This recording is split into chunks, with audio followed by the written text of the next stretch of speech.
Welcome back to Energy Explained, the father-son podcast YouTube channel.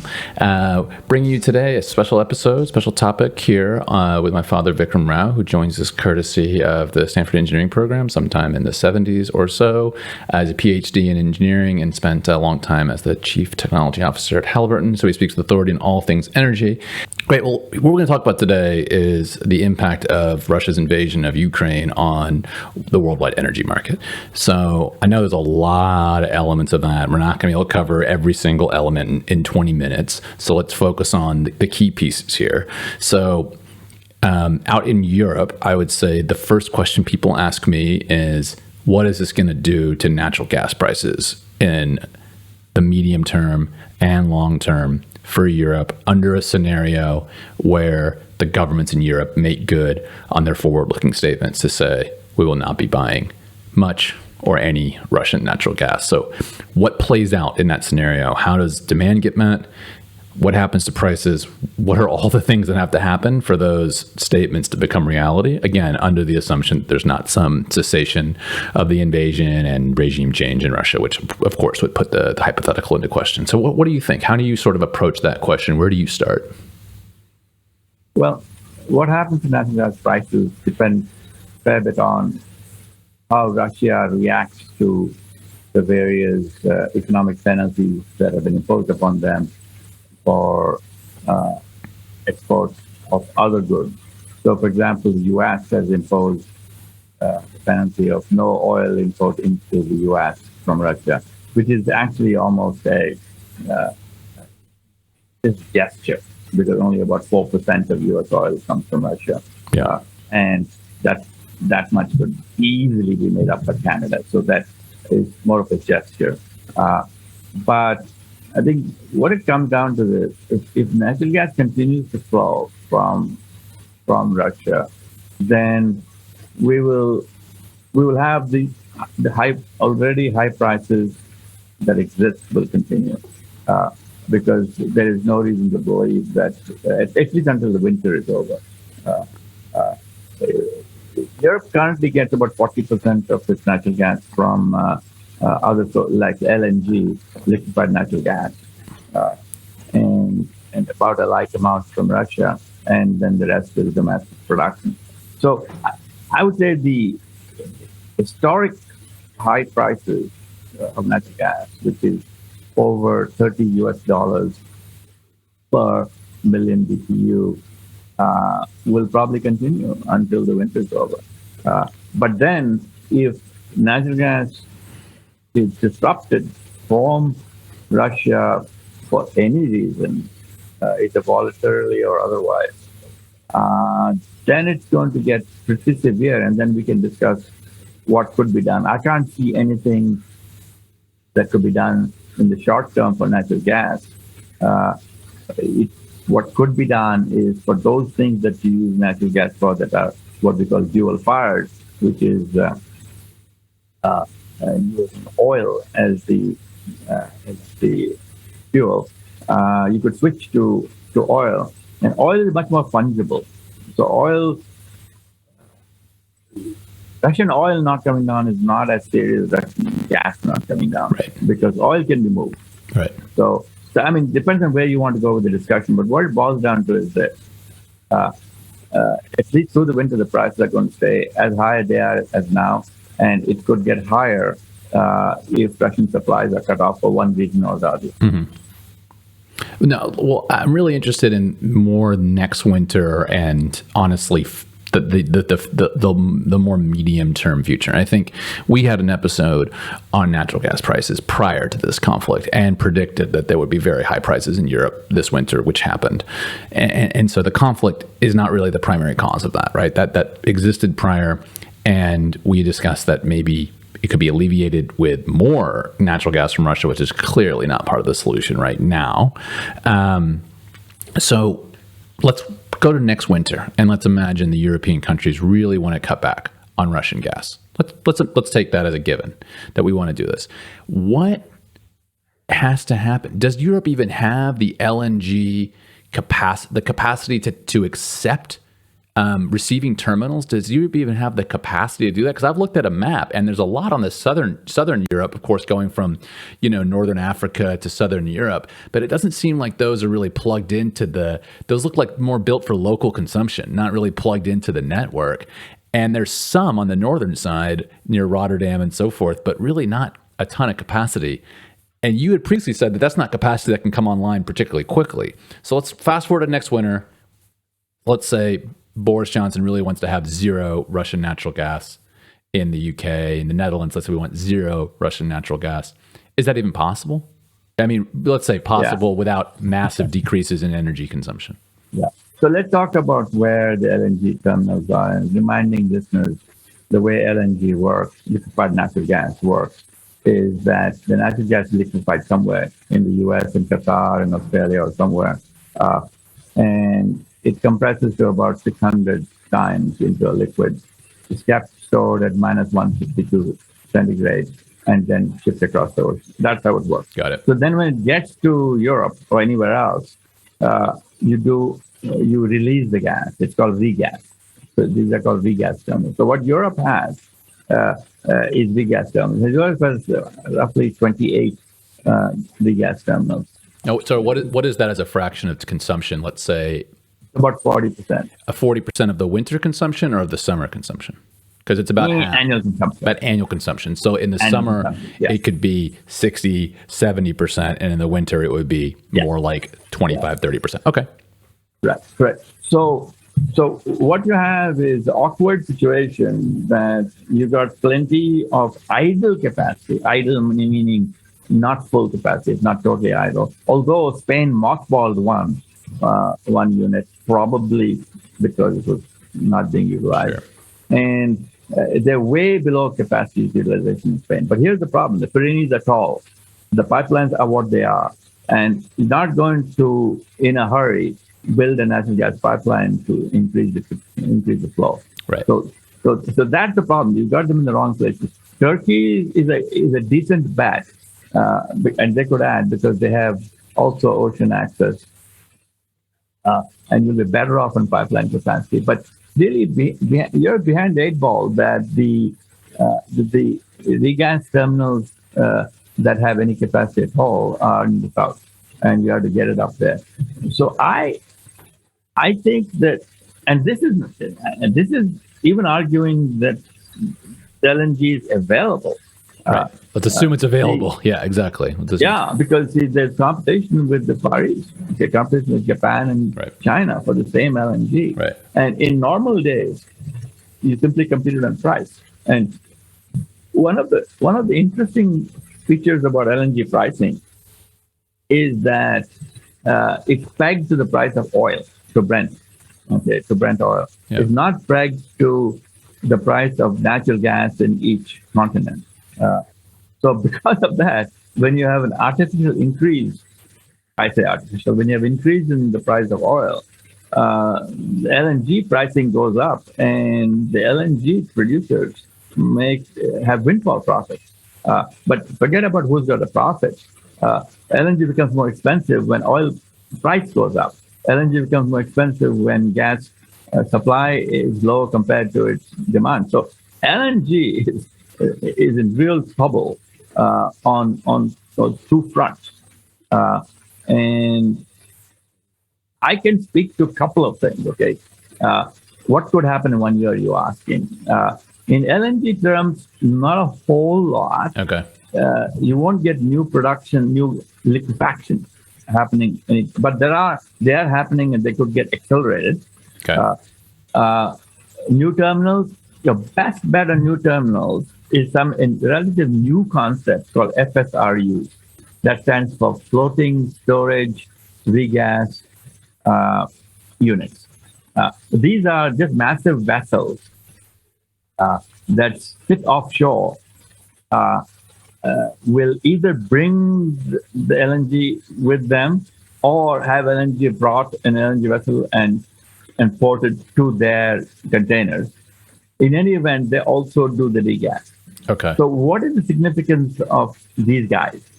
The significance of these guys is you can get them up in a hurry. Comparatively speaking, you could build and activate these guys in about half the time, roughly the time of a shore terminal. Okay, and they're about 60% of the cost. So the capital investment is lower, and it's all quicker. It's got its disadvantages, and then of course the other advantage is that you can move it around. Okay, 1 month it could be Rotterdam, another month it could be wherever. Okay, so you could move it around. Now, mind you, the folks accepting it have to have some pipes going from some sort of terminal in, but in principle, it's movable. So FSRUs, I think, are the best bets for any reasonable term. And if you have an existing transport vessel, you can convert it into a regas vessel quicker than from scratch. So you can see. So what I don't know is How long though? How long are you talking about here? I mean, you said half the length of a receiving terminal, but I have no idea how long that takes. 2 to 3 years. 2 to 3 years. Okay, Yeah. so But if you already had the vessel available that previously was simply transporting LNG, it'll be 1.5 years. Okay, but presumably there's not enough of those to go around either. So Yeah, so that's it. I don't think that there'll be. You know what? It's going to be all of the above that you're going to have to do. You're going to have to do some FSRU, some new, some repurposed vessels. You're going to have to continue to build terminals that you're already starting to build.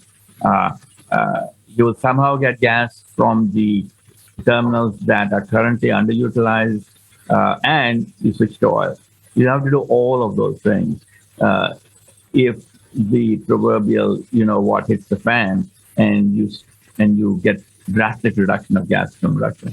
got it. So you talk about dual-fired power plants. So I just don't know. Are most natural gas power plants able to run on oil with small modifications? Is that Yeah, many are, but they have to be quote dual-fired. But many would have been.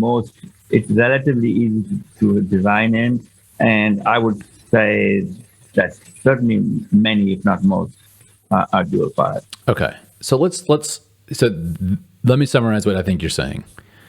In the 5 to 10 year time frame, you could build up a lot of receiving terminals. In fact, you could probably do other things we've talked about around small nuclear reactors and so forth. But you could replace your natural gas fuel sources through LNG. Yes, there's a worldwide market. Yes, there's all these things going on, but you could build more receiving terminals. You could use these floating terminal type structures to accelerate and to have a little more dynamic shifting of where you put this gas on the network, which sounds like a problem in the past of building big receiving terminals.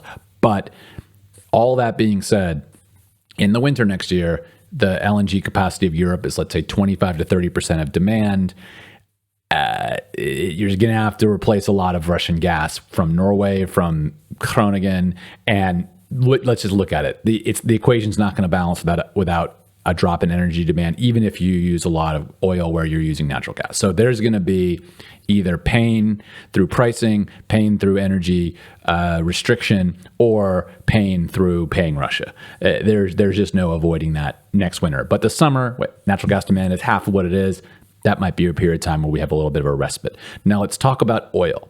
OPEC still exerts a good influence on oil prices, right? Not like they did, but they do. Russia is what, ancillary member to OPEC, or in like the broader OPEC Plus. Yeah, they call it OPEC Plus. Okay, so you've talked in the past about there's a price level of oil, and I think you've said around $70, 70 USD, that sustain prices above this level. A lot of production comes online in North America that also spits off natural gas that could be liquefied. Below that level, a lot of that production is unprofitable and the fields are really just left to sit. With that sort of price point in mind, how do you think OPEC plays this? Because sustained high prices would lead to a big production increase from a non-OPEC member, presumably reducing their market control.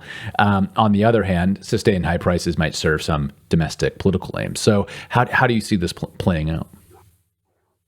Yeah, I still think that OPEC could be advantaged by price around 70. I might raise that a little bit in view of everything that recently happened and make it 75 or so.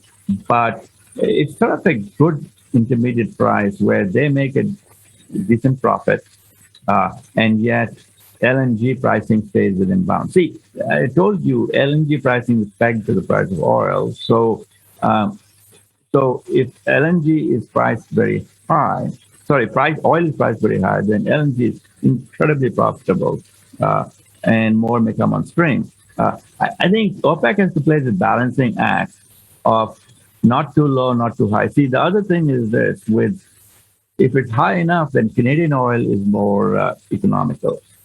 Canadian oil really struggles at anything under $70. Mm-hmm.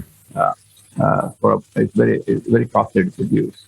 So then it becomes that is it in OPEC's interest to prop up Canadian oil or not? I'll have to think about that, because on the one hand, they want others to also produce, but and so forth. But Canadian oil needs a lot of refining. It's not really much of a world commodity, because it needs much more refining than Arabian Light and so forth, which mostly comes down to the US. So I would say, 75-ish is what OPEC will try and balance it out. Their problem is that Russia is one of them, is an OPEC plus player. Yeah. So I don't know how that plays out. I mean, in the past, OPEC did what they did and were in reasonable control. When shale oil happened, they lost a lot of the control because U.S. became the major producer of oil, and not an importer. I think OPEC will do what it still is a powerful body. Yeah. It will do what it can. I think they will still try to go around 75 if they can. Well, when you're talking about control, what my intuition would be is that difficulty of control is asymmetric. It's easier to expand your own supply to put downward pressure on prices than it is to restrict the coalition supply to put upward pressure on prices. So if Russia doesn't want to play along, they could say, well, you do you. We're just going to expand supply to keep prices in a range where we think we then control the market to our long run interest. Now, I always think you've talked to me about Saudi Arabia's budget, and I mean, let me say, I think it's a horrific country. Let me just put that out there. Women are treated terribly, and I don't support them at all. So I want to state that very clearly. But you talked about their budget.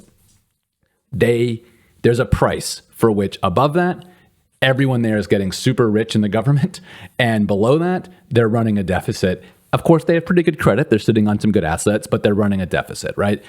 I think you've told me in the past that number's in the 50s. So my intuition is if you just keep it north of that number, life is good for them. But is that your intuition as well? Like, why would they want to even play around with losing market control in the long run if they're still sitting pretty at 70, 75? Is that how you see it, or am I oversimplifying it? Well, their cost to produce is very low, but their social costs are high. The way they stay in power is citizens get paid off, so to speak. Right. Okay. Yeah. I call them social costs. Yeah. And social costs have probably come down some, but I think the smart money says that 75 is a good number for them to have their social costs and everything else that they want. Okay. But it's hard to sort of see. U.S. is the wild card. The U.S. shale oil can come on stream in months, literally months. Yeah. Okay. What happened is that 2 years ago, I would have told you it's happening. They're going, gangbusters. They're opening spigots. Yeah. But in the intervening 2 years, a lot of the small companies went bankrupt, and the properties went to the big boys. Yeah. And the big boys play a more strategic game. They don't play a reactive game to spot price. Yeah. So that means the U.S. oil production response to this high price has been much more muted than it would have been 2 or 3 years ago. Okay.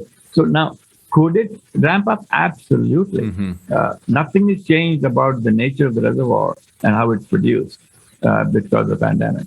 So that's why I say let's solve it.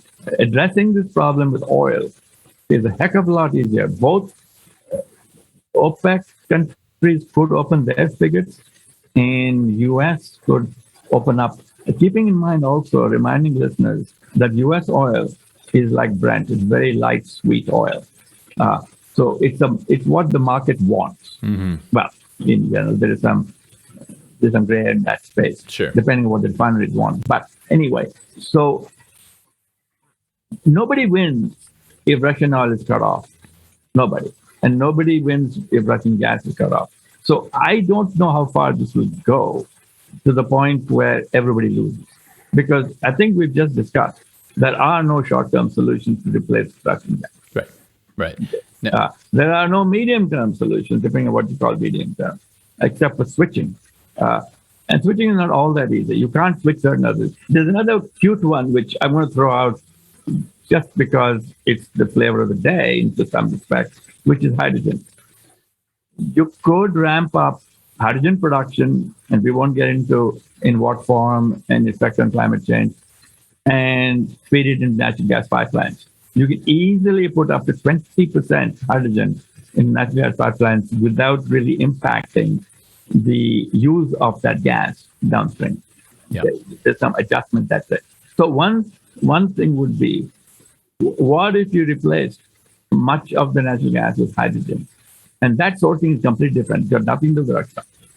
But everything has something to do with Russia because we source stuff from them. Yeah. But other than that, so I mean, it's almost like a fairy tale going on here. Okay, nobody would have predicted that an entire country with amazing resources and supply to the rest of the world will suddenly get shut down. It simply cannot happen. It's not good for anyone. But see, this has been a consequence of the way industry runs today, which is we buy from wherever it is the most cost effective. Yeah. This is why so many solar panels come from China. Yeah. But this is why much of the nuclear fuel comes from Russia.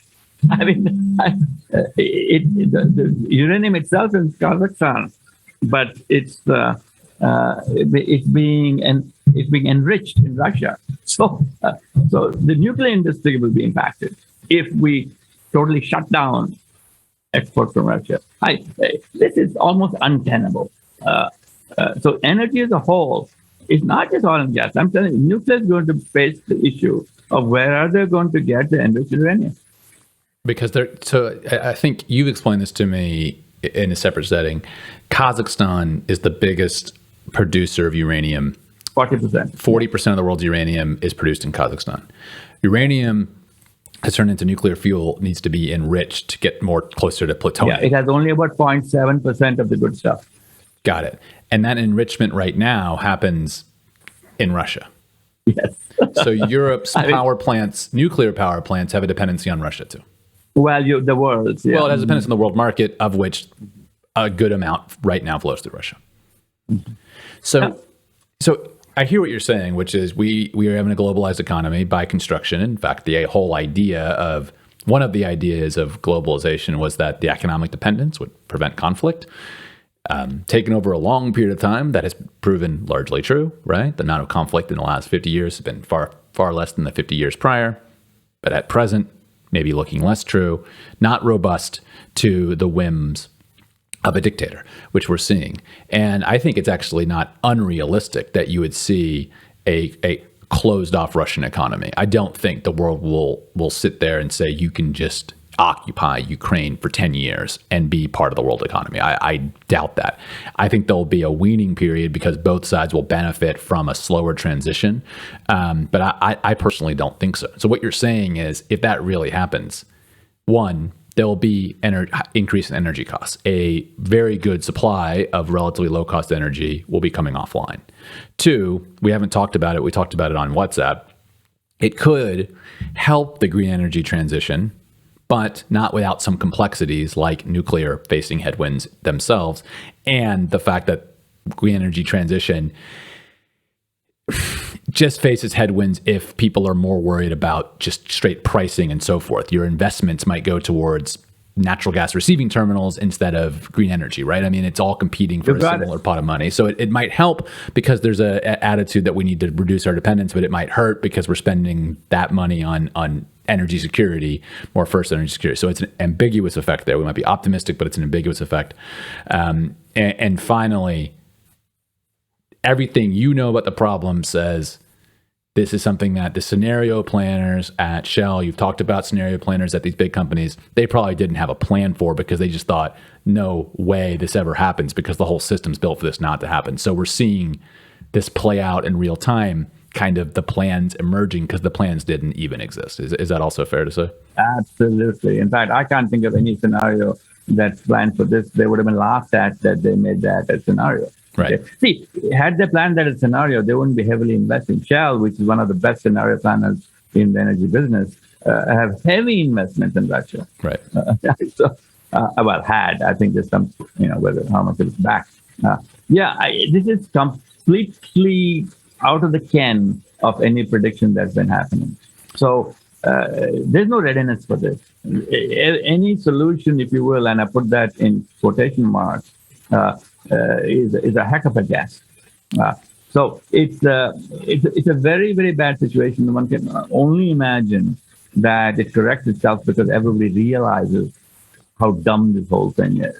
But yes, energy, which is the basis for most of the economy, will be in terrible trouble if this goes on for more than a few months, really, but certainly more than a few years. Well, I mean, certainly, yeah, we're hoping for the sake of the people in Ukraine primarily that doesn't happen, and that we see peace restored. And then, of course, that for worldwide prosperity, it's an effect. It's sobering, the words you're saying, and certainly one that makes it clear that the European policymakers are in a very tough position and are navigating a tight line. So we'll watch with great interest. I thank you for your time today. Fantastic discussion, interesting, sobering, and compelling from my perspective. So I really appreciate your insights. I can't tell you if people asked me what you thought about it because of the podcast. So I figured we just had to record one because I was tired of guessing myself. And honestly, you provide a lot of clarity that I didn't have. So thanks there. Any parting words from you? Yeah, just one that ordinarily in the last discussions we've had, I've been very knowledgeable in the spaces. I don't know who is knowledgeable in this space, quite frankly. Right. In the space of how does one react to this completely unexpected, unprecedented event. So I would say, yeah, I've given you opinions, but unlike many of the previous opinions, I would say these are much more lay opinions than expert opinions. I just want to let the public know that. Let's say they're opinions from an expert in a scenario that you just don't have the data or the confidence you normally have for your projections. But as you said, other experts are also struggling to get their head around this, and I know economists are, in terms of energy forecast pricing and so forth, are as well. So I think your opinion's as strong as any, and has proven quite robust, I would say, in the past. So again, thank you. We thank our listeners. We remind you that whether you're listening on a podcast or watching on YouTube, the conversation for Energy Explained happens on our YouTube video boards. Remind you to like, subscribe, share with your friends. Obviously, we're not doing this for any other reason than to connect with each other and share our thoughts, my father's thoughts especially, on the world energy, green energy transition, and of course, major energy political topics. So thanks for all your support out there, and we see you next time on Energy Explained. Good night.